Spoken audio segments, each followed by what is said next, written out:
കുട്ടികളെയും ഇവിടെ കെട്ടിച്ചാൽ എന്തായി? 100 കുട്ടികളായി. അതൊന്നും ഒരാളത്ത് പോയി പൈസ പിരിച്ചിട്ടല്ല.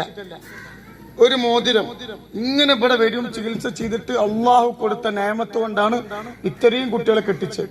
ഇതൊരു മോതിരം ഈ താത്ത് തന്നതാണ്. അള്ളാഹു ബർക്കത്ത് ചെയ്യട്ടെ. എവിടെ സ്ഥലം? പുലാമന്തോൾ. എന്തിനാണ് ഇത് തന്നത്? ഒരിടത്ത് ഉണ്ടായിട്ടല്ല. ഇതിനൊക്കെ പൈസ എത്ര വേണം?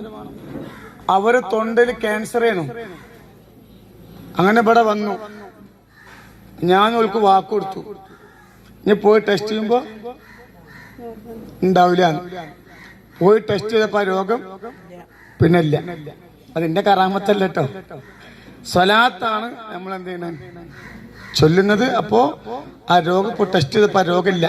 അപ്പൊ അള്ളാഹു അപ്പൊ അതിന് എനിക്കല്ല, എന്നോട് സ്നേഹമൊന്നുമില്ല, എനിക്കൊന്നും തന്നിട്ടില്ലല്ലോ.